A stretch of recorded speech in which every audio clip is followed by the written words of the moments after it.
So kay Jomar, Kuya Romy, ito po yung ginagamit natin panghuli ng alimango. Paano po nakakahuli tayo ng alimango sa gantong klase ng trap? Lalagyan natin ng pan.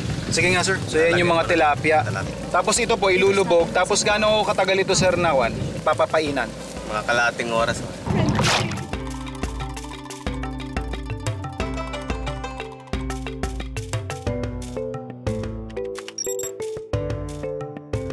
Yan guys, so 30 minutes na nakalipas. Check natin kung may nahuli na. Ay, medyo mabigat to ah! Teka, parang may bigat yun sa akin. Wait lang, try ko muna sa akin. Uy! Uy!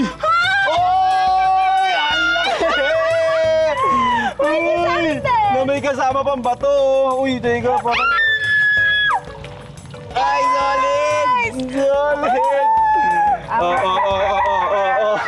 Guys! First time ko manghuli ng alimango at nakahuli ako agad. Guys, kasing laki siya ng mukha ko. Isang ganito pwede na sa pang 2 tao, pero dahil matakaw ako akin. So ito, na-challenge nga tayo ni Carlo kasi sabi niya, hindi pa siya nakakatikim ng isang mud crab recipe na talaga naman daw babalik-balikan niya at hahanap-hanapin niya. So hindi siya fan ito.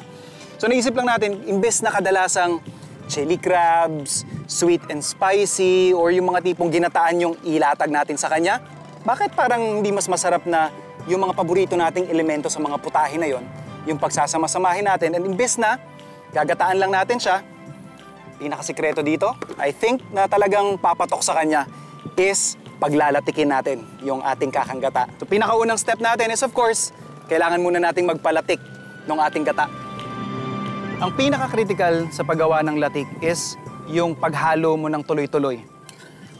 Habang nagre-reduce yan, yung cream natin, naghihiwalay yung coconut cream curd, tapos yung oil.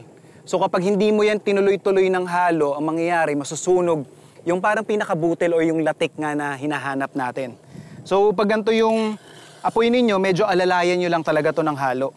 Kasi pag hindi, baka maging huli na, sunog na yung ilalim, medyo mahirap nang i-repair yun. So habang naglalatik tayo dito, prepare lang natin yung ating bell pepper tsaka yung sibuyas.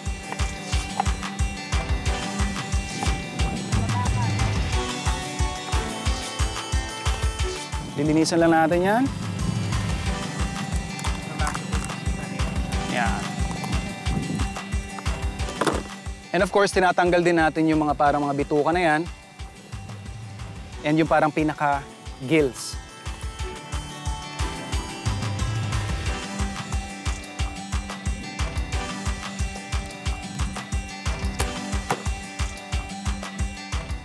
Ready na yung ating mga crabs. Antayin lang natin maglatik yung ating coconut cream.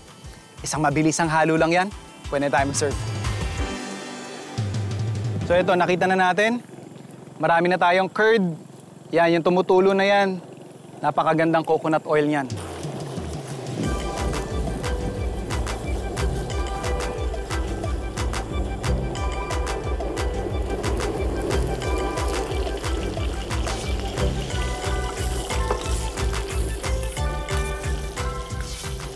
Season lang natin to ng konting oyster sauce.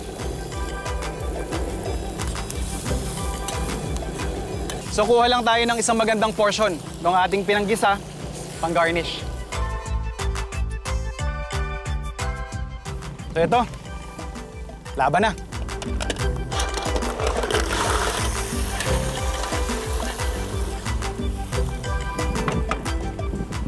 Season lang natin ng oyster sauce.